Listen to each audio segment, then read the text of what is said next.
جوه كل واحد فينا نسخة أقوى أنجح نسخة لسه ما ظهرتش. الفرق بينك وبين النسخة دي قرار إن أنت تبدأ تلتزم، قرار إن أنت تغير كل حاجة.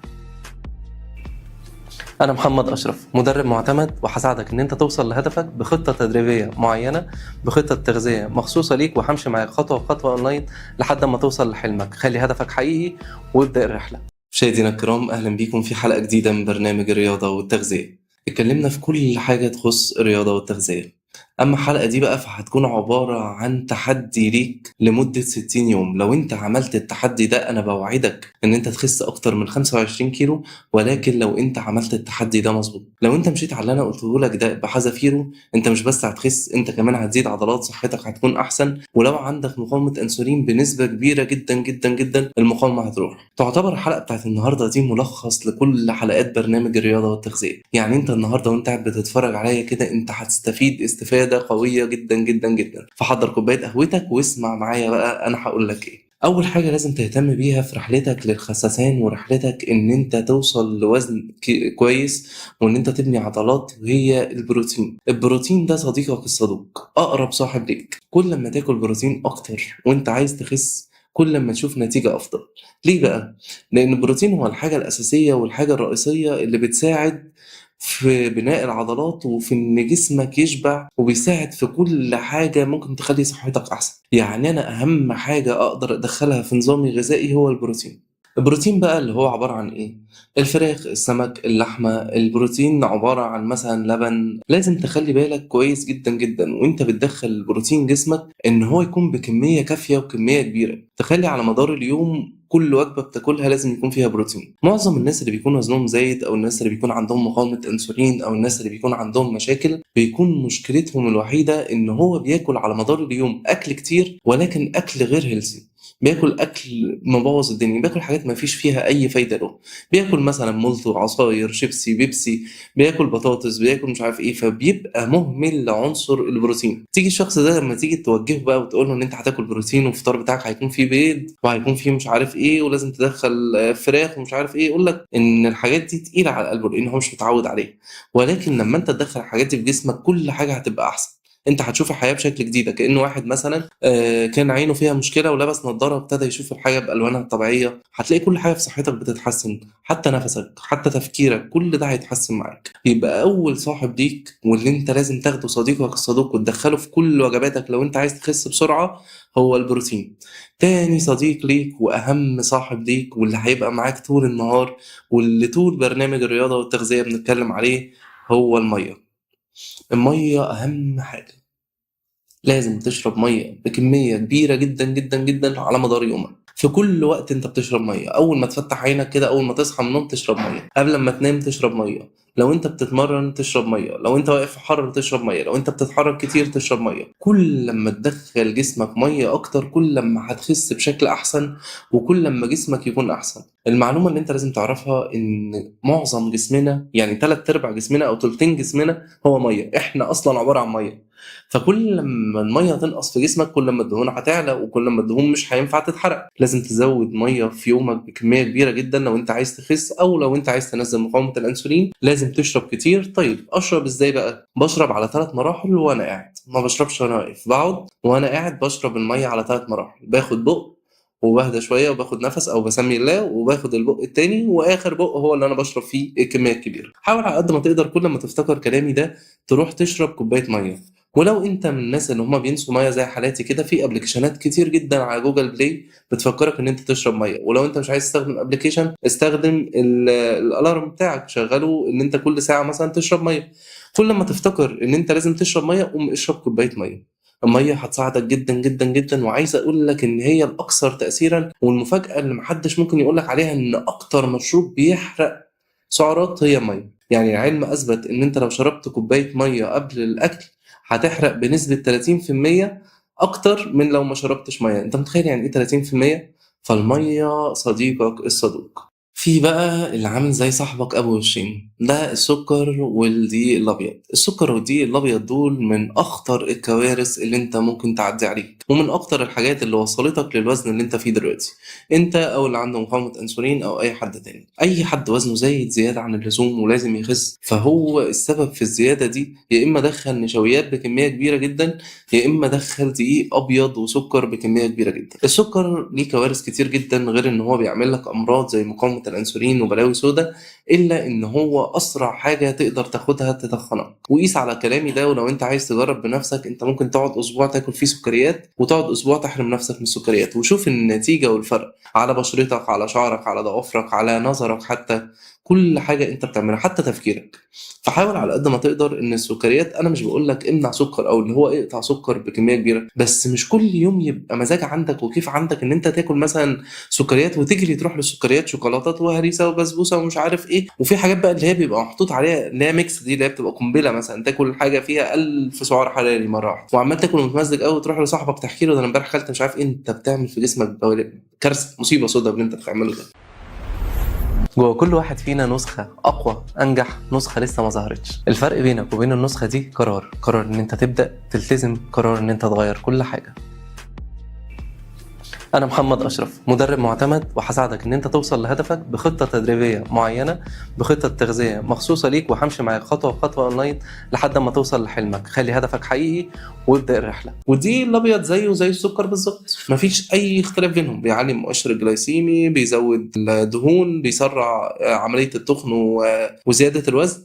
فاحنا في خلال ال60 يوم دول انت لازم توقف الحاجات اللي احنا اتفقنا عليها، الحاجات اللي احنا قلناها دي، اللي هو السكر والدقيق الابيض والحاجات اللي فيها دهون اللي هي بتنقط زيت، زي الفلافل ومش عارف الطعميه ومش عارف ايه، ايا كان اللي انت بتاكله بيسقط معاك زيت، جبنه مقليه، مش عارف الحاجات اللي غرقانه في الزيت اللي بتستحمى في الزيت دي، بطاطس. الحاجات دي مصيبه سودا، كلها سعرات حراريه. باكت البطاطس الصغير ده سعرات حراريه بتاعته تعمل لك وجبتين. فانت حاول على قد ما تقدر ان الحاجات دي تمنعها تماما تماما تماما. طيب انا بحس ان انا نفسي اروح على حاجه مسكره وعايز اكل حاجه فيها سكر، اعمل كده ازاي؟ اخد مثلا فاكهه، اخد مثلا حاجه محلاه بستيفيا. انا ما بعرفش اشرب الشاي من غير سكر، ممكن اشربه بستيفيا. ما بعرفش اشرب القهوه من غير سكر، ممكن اشربها بستيفيا. بس فحاول على قد ما تقدر السكر والدقيق الابيض تقطعهم تماما في خلال 60 يوم دول بس. وخليك وركز معايا ان انا بوعدك ان انت في خلال 60 يوم تتحول. حاول بقى على قد ما تقدر ان انت تنظم وجباتك وتاكل وجبات صغيرة على مدار اليوم. مشكلة ان انا اكل وجبة او وجبتين في اليوم دي بتعمل معايا مشكلة كبيرة جدا. اولا انا بحس بجوع شديد، فلما بقعد على الوجبة باكل فيها الاخضر واليابس، فانا بحس ان انا جعان. يعني انا مثلا ببقى راجع من الشغل ما اكلتش، فاول ما اخش البيت اروح جاي اكل كل اللي موجود، وافضل اكل اكل اكل ومش بحس بالشبع. خصوصا ان احنا مش بنتنفس، ما عندناش ثقافه ان احنا نتنفس ما بين كل قطمه والتانيه او كل معلقه والتانيه. انت لو اديت واحد سندوتش في دقيقه هتلاقيه مخلصه على قطمتين. فلازم وانت بتاكل تاخد نفسك ما بين الوجبات. يعني انت ما بين كل قطمه والتانيه، ما بين كل معلقه والتانيه، تعرف تتنفس، تبقى هادي شويه في الاكل وتاكل بالراحه، زي ما اتكلمنا في مرحله الهضم الفموي، لان الجسم بيهضم من اول هنا. فحاول على قد ما تقدر ان انت تقسم الوجبات بتاعتك على وجبات صغيرة على مدار اليوم. تاخد الصبح مثلا بيضتين وحتة جبنة قريش، بعدها مثلا طبعا زيت زيتون مهم جدا، الدهون الصحية، بعدها بشوية تفاحتين، بعدها بشوية مثلا طبق رز ومعاه سلطة ومعاه بروتين. كلها حاجات صغيرة خالص بكمية صغيرة، ولكن مقسمها على مدار اليوم بتاعك. طيب ايه الحاجة اللي جاية بقى؟ الحاجة اللي جاية هي النوم. تصدقني لو قلت لك ان انت لو عملت كل الوصايا اللي انا قلت لك عليها النهارده عشان تخس في خلال ال60 يوم دول، وما نمتش كويس او سهرت، ان انت وزنك مش هينزل. انا طول البرنامج بتكلم على هرمون الكورتيزول اللي هو هرمون القلق والتوتر. لو انت مش بتنام بالليل وبكمية كبيرة من 7 ل 8 ساعات، وبتنام نوم عميق، يعني ايه نوم عميق؟ يعني انا بخش في اوضه ضلمه وبنام ال6 7 ساعات كلهم على بعض، عشان جسمي بيعمل زي سايكل كده، كل ساعة ونص اخد الكذا سايكل دول ورا بعض، والهرمونات بتاعتي تتفرز بشكل صحيح، وجسمي يبتدي يقوى بشكل احسن، وجسمي يبقى افضل بكتير جدا. إن لو انت عملت كده ونمت عدد الساعات ده، ونمت بالطريقة اللي احنا قلنا عليها، ان انت طافي النور خالص، مفيش نقطة نور، مفيش اي صوت، مفيش اي حاجة، ونمت كويس، هتبقى جسمك بيفرز هرموناته بشكل كويس، وهتلاقي نتيجة سريعة جدا للخسسان. وبوعدك ان انت لو ركزت على نقطة النوم والمية والبروتين هتلاقي سرعة شديدة جدا في نزول الوزن. زود من النشاط اليومي بتاعك، حاول على قد ما تقدر ان انت تخلي حركتك في اليوم سريعة. يعني انت ما تبقاش قاعد كده زي ما اتفقنا ما بتعملش حاجة، قاعد على المكتب خد النبي صور لي الورقة دي، انا مش عارف ايه، خد اعمل لي مش عارف ايه. انت على قد ما تقدر طول ما انت قاعد بتتحرك، انت بتعمل حاجتك لنفسك. ما تفضلش قاعد مدة كبيرة او واقف مدة كبيرة، لازم بتعمل حاجتك بنفسك. تروح السلم ونزوله انت اللي بتعمله. مثلا حاجة انت عايز تعملها كل 10 دقايق كده، لو ما فيش اي حاجة تعملها قوم اتمشى اتحرك روح هات حاجة افرد ظهرك اعمل اي ستريتش اعمل اي حاجة. حاول على قد ما تقدر ان نشاطك اليومي يكون سريع. احنا اتكلمنا في حلقة كاملة عن الموضوع ده، انت ممكن ترجع للبرنامج. ان كل لما نشاطك اليومي يبقى اسرع او يبقى احسن او انت تكون بتتحرك طول ما انت قاعد، كل لما الحرق في جسمك يزيد، لان ده 85% من حرق جسمك بيكون في نشاطك اليومي. فحاول تخلي نفسك نشيط. عارف الناس اللي عندهم فرط حركه دول لما بيتحركوا على طول، حاول على قد ما تقدر تبقى كده، قاعد على مكتبك بترتب المكتب، قاعد مش عارف بتعمل ايه بتتحرك كده، وهكذا طول الوقت انت بتتحرك. زود الحرق في جسمك جدا جدا جدا. دخل في نظامك الغذائي الخضار بكمية كبيرة جدا وبشكل وافي بحيث ان انت تشبع. ونظم وجبتك وانت بتاكل، ان انت تاكل البروتين الاول وبعدين الخضار، وخلي الكارب اخر حاجة. طبعا الخضار بتاعك بيكون عليه معلقة زيت زيتون او معلقة زيت جوز هند، او بعد لو انت مش حابب تحط عليه اي حاجة ممكن تاكل بعد الاكل مكسرات. يعني انا دلوقتي قدامي وجبة فيها رز وفراخ وسلطة ومعهم مثلا رشة زيت زيتون على السلطة. أنا هبتدي وجبتي بإن أنا آكل الفراخ وأخلصها خالص، بعد كده آكل الخضار بتاعي، بعد كده آكل الرز لو أنت ليك نفس بقى. لأن أنت لما تيجي تاكل معلقتين كده هتحس إن أنت شبعت أو أي حاجة. وزي ما اتفقنا كل بالراحة خالص وأنت بتاكل، حاول تمضغ كويس لأن مرحلة الهضم الفموي مهمة جدا جدا جدا. جوه كل واحد فينا نسخة أقوى أنجح، نسخة لسه ما ظهرتش. الفرق بينك وبين النسخة دي قرار إن أنت تبدأ تلتزم، قرار إن أنت تغير كل حاجة. أنا محمد أشرف، مدرب معتمد، وهساعدك إن أنت توصل لهدفك بخطة تدريبية معينة، بخطة تغذية مخصوصة ليك، وهمشي معاك خطوة بخطوة أونلاين لحد ما توصل لحلمك. خلي هدفك حقيقي وابدأ الرحلة. تجنب الأكل العاطفي، تجنب إن أنت كل ما تزعل تجري تاكل، كل ما تفرح تجري تاكل. زي الحلقة اللي احنا اتكلمنا فيها اللي فاتت كاملة كنا بنتكلم على علم النفس وعلاقته بالأكل، ممكن ترجع لها. خلينا نبعد شوية عن حتة الأكل العاطفي دي، وحاول ما تربطش الأكل بالعاطفة خالص. في ناس لما يبقى زعلان أول حاجة يفكر فيها الأكل، لما يبقى مضغوط في شغله وعنده ستريس أول حاجة يفكر فيها إن هو يجري ياكل وجبة كويسة. في ناس طول الوقت رابطة كل حاجة بتحصل في حياتها بالأكل، فطول ما أنت رابط كل حاجة بتحصل في حياتها في الأكل يبقى أنت هتاكل طول الوقت. يعني أنت زعلت هتاكل، فرحت هتاكل، اتضايقت هتاكل، مش عارف إيه. فحاول على قد ما تقدر إن أنت تفصل ده عن ده تماما. الأكل خليه في مواعيد معينة ثابته كل يوم. الموضوع ده مهم جدا جدا جدا. ان انت الصبح مثلا الساعه 8 بتفطر وجبه، الساعه 11 بتاكل وجبه، الساعه 3 بتاكل وجبه، و8 بالليل بتاكل وجبه، وهكذا. يبقى انت ليك مواعيد معينه. صحيت من النوم الصبح فطرت، هتستنى لحد الساعه 3 تاكل 3، طبعا في نص ساعه قبل نص ساعه بعدين، وهكذا. يعني انت هتقسم يومك على الطريقه اللي احنا قلنا عليها دي، مواعيد ثابته بتاكل فيها، مش كل لما جوع، لا انا في مواعيد ثابته انا باكل فيها. ده بيخلي جسمك ينظم الحرق جوه جسمك، وبيخلي جسمك يفهم ان في اكل داخله باستمرار في الوقت الفلاني او بالطريقه الفلانيه، وهكذا. وليه فوائد كتير جدا جدا جدا. وحاول على قد ما تقدر ان انت تعمل ده في حياتك اليوميه، مش بس في نظام الاكل. يعني حاول على قد ما تقدر ان انت تنظم يومك بمواعيد معينه، كل حاجه ليها ميعاد. جوه كل واحد فينا نسخة أقوى أنجح، نسخة لسه ما ظهرتش. الفرق بينك وبين النسخة دي قرار إن أنت تبدأ تلتزم، قرار إن أنت تغير كل حاجة.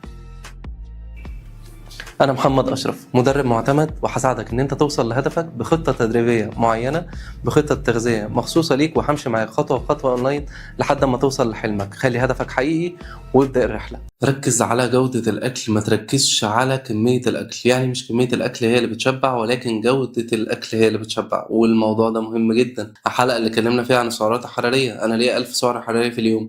هل آكل ال1000 سعر حراري كلهم لخبطة، ولا اكل اكل بجوده عاليه بروتين ودهون صحيه وكرب؟ طبعا اكل الاكل بجوده عاليه بروتين ودهون صحيه وكرب، عشان صحتي وعشان الامراض وعشان اشوف نتيجه احسن في شكل جسمي وفي عضلاتي وفي صحتي وفي كل حاجه. فحاول على قد ما تقدر ان انت تاخد الكميه الكافيه ليك من السعرات الحراريه من البروتين والكارب والدهون الصحية المظبوطة والمناسبة ليك واللي معمولة مخصوص على حسب هدفك ونظامك الغذائي. يعني مش واحد عنده مقاومة أنسولين هياخد نظام زي واحد ما عندوش مقاومة أنسولين. بتاع مقاومة الأنسولين مثلا أهم حاجة عنده الصيام، مش مهم ان هو ياكل كارب، ممكن يشيل الكارب اصلا من نظامه الغذائي. ولكن واحد بيلعب حديد مثلا او بيتمرن حديد فمش هينفع نديله نفس الكلام، هو جسمه محتاج كارب كتير، محتاج جلايكوجين، محتاج ان عضلاته يبقى فيها مخازن قوه، محتاج ان عضلاته يبقى فيها باور طول الوقت. فما اقدرش ان انا اعمل نظام غذائي ده زي النظام الغذائي ده. فحاول على قد ما تقدر تاخد نظام غذائي محسوب ليك ولحالتك. كل لما تفهم اكتر في الموضوع ده بتاع الخسسان وان انت توصل لحاجه كويسه، كل لما تلاقي نفسك بقيت احسن وصحتك بقت احسن. يعني كل لما يجيلك معلومات اكتر وتستوعبها وتفهمها وتطبقها، كل لما تخس اسرع وتلاقي نفسك ليك نتيجه كويسه جدا. جوه كل واحد فينا نسخة أقوى أنجح نسخة لسه ما ظهرتش. الفرق بينك وبين النسخة دي قرار إن أنت تبدأ تلتزم، قرار إن أنت تغير كل حاجة. أنا محمد أشرف، مدرب معتمد، وهساعدك إن أنت توصل لهدفك بخطة تدريبية معينة، بخطة تغذية مخصوصة ليك، وهمشي معاك خطوة بخطوة أونلاين لحد ما توصل لحلمك. خلي هدفك حقيقي وابدأ الرحلة. أهم حاجة بقى في قصة الدايت دي وفي خلال ال60 يوم اللي أنا مديهم لك في التحدي بتاعنا إن أنت تصبر. الصبر مهم جدا جدا جدا. جسمك مش آلة حاسبة، جسمك مش أول ما يعني مش هيحصل له ترانسفورميشن مثلا أول ما تعمل دايت. يعني أنا النهاردة عملت دايت، بكرة عملت دايت، تاني يوم مستني النتيجة، ها وصلت لإيه؟ ما أنا بقالي أهو يومين منع سكر. مفيش الكلام ده خالص. جسمك عمره ما يحرق حالا. جسمك بيحرق كل 7700 سعر لما يتحرقوا، فده ممكن ياخد معاك من أسبوع لأسبوع ونص، وممكن أسبوعين، وممكن ياخد شهر، في ناس بتبقى أكتر من كده كمان. مش لازم تشوف النتيجة حالا. ادي لنفسك براح وخلي عندك كده ثقافة ان زي ما انا تخنت الدهون دي في مدة كبيرة هتخلص في مدة كبيرة برضو. فخليك عارف ومدي لنفسك براح الشهرين دول وال60 يوم دول، وان انت عارف كل حاجة هتعملها فيهم وبتعملها وبتطبقها بحذافيرها، ومستني النتيجة في آخر 60 يوم، مش مستنيها بعد 3 أيام ولا 4 أيام. يعني في ناس بتعمل دايت بعد 5 أيام ولا أسبوع يقول لك أنا مش حاسس بنتيجة. ما أنت لازم ما تحسش بنتيجة، أنت لسه جسمك ما حرقش كيلو واحد دهون. فعادي طبيعي جدا ان انت تعمل دايت. اول حاجه بتنزل منك الميه، بعد كده في شويه حاجات ملهاش لازمه بتنزل في شويه، بعد كده الدهون بقى بتبتدي ايه، عبال ما تفهم ان انت ماشي على نظام غذائي صحي وجسمك يبتدي يستوعب القصه اللي انت فيها دي، والبروتين يخش بكميه كافيه وجسمك يطمن ان انت مدخله دهون صحيه، يبتدي بقى يحرق مخزون الدهون اللي موجوده في جسمه. فالصبر مهم جدا جدا جدا، وما تستعجلش. احنا مشكلتنا كبشر عموما ان احنا بنستعجل. تلاقي واحد مثلا بيتعلم السواقه عايز ياخد العربيه، او لسه بيتعلم السواقه عايز يخمس بيها، عايز يجري يلف. واحد بيتعلم ركوب الخيل عايز ينط حصان يجري على طول. واحد مش عارف ايه. فحاول على قد ما تقدر يكون عندك صبر، ويكون عندك ثقافة التعلم وفلسفة النجاح. فلسفة النجاح هي ان انا اخد كل حاجة خطوة بخطوة عشان انجح واوصل للحاجة اللي احنا وصلنا. لما تلاقي حد خس وزن كبير جدا وعمال يكلمك عن النجاح ويقول لك انا شخص ناجح وانا مش عارف ايه، وانت عمال تقول ايه الهبل ده واحد خس، ايه النجاح وايه الانجاز اللي هو عمله في كده؟ لا ده انجاز كبير جدا، لان هو صبر واستحمل وداس على نفسه وحرم نفسه من حاجات كتير. انت بتحارب نفسك. فدي قصة صعبة جدا جدا جدا، وهو قدر ان هو يتخطاها، وانت جا دورك ان انت تتخطاها. لازم تفهم ان انت لازم تطلع من الجسم ده، لازم تطلع من الكتلة اللي انت فيها دي، لازم تطلع من التكتيفة اللي انت فيها دي. والموضوع بسيط خالص، ما هو الا شوية فهم وشوية إرادة يا سيدي. كل الحاجات اللي أنا قلتها لك النهاردة لو أنت مش تقدر تعملها مع بعض، قسمها. يعني اعملها زي تحدي كده، كل شوية اعمل حاجة فيهم ودخلها في يومك وخليها أساسية لحد ما يبقى ده طبيعتك، لحد لما تعمل الحاجات دي وانت متعود عليها. يعني أنا مثلا دخلت المية في يومي وبقيت بشرب بكمية كبيرة. بعد كده انت مش هتفوت دقيقة في يومك غير وانت بتشرب فيها مية. انت هتتعود على كده. كل ما تلاقي جنبك ازازة المية هتبص عليها تاخدها تشرب منها. خلاص جسمك اتعود على كده، وانت اتعودت على كده واستسلمت على كده. درب عقلك اللاواعي ان دي تبقى حاجة طبيعية في يومك. درب عقلك اللاواعي بالتكرار عليه ان السكريات والحاجات دي غلط. دربوا ان كده غلط، دربوا ان كده غلط، وهكذا. ان عقلك اللاواعي هو اللي بيتحكم فيك، هو اللي بيتحكم في قراراتك معظم الوقت. جوه كل واحد فينا نسخة أقوى أنجح نسخة لسه ما ظهرتش. الفرق بينك وبين النسخة دي قرار إن أنت تبدأ تلتزم، قرار إن أنت تغير كل حاجة. أنا محمد أشرف، مدرب معتمد، وهساعدك إن أنت توصل لهدفك بخطة تدريبية معينة، بخطة تغذية مخصوصة ليك، وهمشي معاك خطوة بخطوة أونلاين لحد ما توصل لحلمك. خلي هدفك حقيقي وابدأ الرحلة. نتكلم بقى على الناس اللي بتتمرن وفي وسط التمرين بيكون عنده مشاكل زي ألم في الرقبة مستمر، زي وجع في الكتف، زي وجع في الظهر أو في حتة من الترابيس من ورا، بيحس بصداع شديد جدا. راح للدكتور، كشف على أعصابه كويسة، عمل الإشاعة كويسة جدا. هو مشى في كل الطرق اللي ممكن يشوف فيها الوجع ده جاي من ايه، ولقى ان كل الطرق سليمة 100%. طيب ايه مشكلتك يا بطل؟ ان انت بتتمرن بقالك مدة كبيرة جدا جدا جدا، وفي حاجة حصلت في جسمك اسمها التريجر بوينتس. التريجر بوينت او العقد العضلية دي بتكون الاعصاب بتلف حوالين نفسها مع التمرين، مع كتر التمرين والضغط المستمر على عضلاتك، بيحصل زي عقدة كده صغيرة موجودة في عصب معين. العصب ده لما بيحصل فيه العقدة دي بيأثر على كل حاجة موجودة، سواء في رقبتك أو في ظهرك أو في مش عارف إيه، لأن ده عصب ممتد ماسك جزء كبير جدا في جسمك. فلما يحصل التريجر بوينت ده بيأثر على كل حاجة موجودة فيك. طيب لما يأثر على كل حاجة موجودة فيك، التريجر بوينت ده علاجه إيه؟ علاجه إن أنت تروح لدكتور علاج طبيعي، أو تروح لأخصائي مساج يكون فاهم جدا جدا جدا إيه التريجر بوينت ويعرف يتعامل معاه. طيب هيعمل إيه؟ هيفك العقد العضلية دي سواء بمساج أو بآلات معينة زي آلات المساج أو المسدس بتاع المساج ده، عشان يفك العقدة العضلية دي، عشان خاطر إن هي تبقى العصب مستقيم أو العصب عامل شبه فتلة كده. تخيل الفتلة دي لفت حوالين نفسها، العصب ده بيكون ماسك حاجة من رقبتك مثلا لحد كتفك. فلما التريجر بوينت دي تلف كده حوالين نفسها او تعمل العقدة دي، كل المنطقة اللي هو ماسكها دي هتوجعها، فهو لازم يفك التريجر بوينت دي. جوه كل واحد فينا نسخة أقوى أنجح نسخة لسه ما ظهرتش. الفرق بينك وبين النسخة دي قرار إن أنت تبدأ تلتزم، قرار إن أنت تغير كل حاجة. أنا محمد أشرف، مدرب معتمد، وهساعدك إن أنت توصل لهدفك بخطة تدريبية معينة، بخطة تغذية مخصوصة ليك، وهمشي معاك خطوة بخطوة أونلاين لحد ما توصل لحلمك. خلي هدفك حقيقي وابدأ الرحلة. وحاجة تانية لازم تاخد بالك منها وانت بتتمرن، ودي أهم حاجة، هي الموبيليتي إن أنت تعمل المفصل بتاعك لأقصى درجة عنده، تديله مرونة. يعني تمرينات المرونة اللي بتتعمل في الجيم مش بس استرتشات اللي هي فلكسبيليتي، اللي أنا بعمل استرتش للعضلات زي إن أنا بعمل كده أو إن أنا بعمل كده، لا، أنا في كمان تمرينات أنا بعملها مرونة للمفاصل بتاعتي، مرونة للركبة، مرونة للكتف، عشان تديك حاجة اسمها الرينج اوف موشن بتاع العضلة، أو أقصى انبساط للعضلة وأقصى انقباض للعضلة. لازم تفهم إن ده مهم جدا ومش رفاهية، عشان خاطر جسمك أنت، عشان خاطر أنت مع تقدم العمر الحاجات دي بيحصل فيها زي فروزن كده. الفروزن ده، عارف انت الناس اللي بتبقى متيبسه دي بتتحرك بصعوبه، الفروزن ده صعب جدا. لازم تعمل تمرينات الموبيليتي والفلكسبيليتي مع بعض، ان انت تهتم بيهم هما الاثنين مع بعض. دور عليهم واعمل عليهم سيرش على النت، ليهم 1000 فيديو، وانا هحاول ان انا احط لك فيديوهات قصيره كده تفهم منها التمرينات دي بتتعمل ازاي، خصوصا تمرينات الموبيليتي، لان انا اتكلمت عن الفلكسبيليتي قبل كده كتير. فخليك فاهم ان الحاجات دي مش رفاهيه، وان الحاجات دي مهمه جدا جدا ليك. فاحنا النهاردة لو عرفنا الحلقة دي وفهمنا كل حاجة بتتقال فيها ومشينا عليها، هتلاقي نفسك في خلال ال60 يوم دول صحتك اتحسنت جدا، نظرك بقى أقوى، تفكيرك بقى أحسن، عضلاتك بقت أحسن، بقيت أقوى في تحركاتك.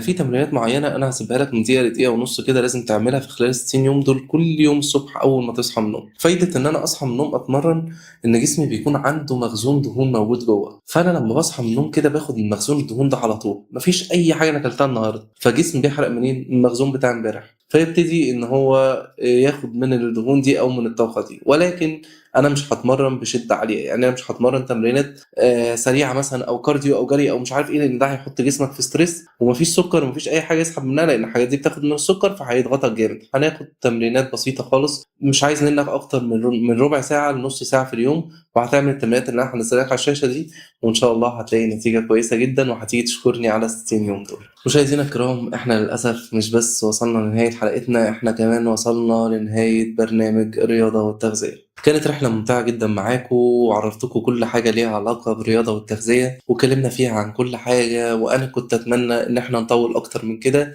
ولكن جه الوقت إن إحنا نغيّر البرنامج ونبدأ في برنامج جديد، هيكون موجود على نفس القناة وفي نفس الميعاد اللي إحنا متفقين عليه، ولكن هيكون برنامج تاني خالص. أتمنى إن أنا رحلتي معاكم في الرياضة والتغذية تكون فادتكم، أتمنى إن أنتم تكونوا وصلتوا معايا لحاجة كويسة، وإن شاء الله اللي جاي أحسن لينا، وخليك عارف إن صحتك أهم حاجة ولازم نحافظ عليها، وتابعني في البرنامج الجديد وإن شاء الله يعجبك.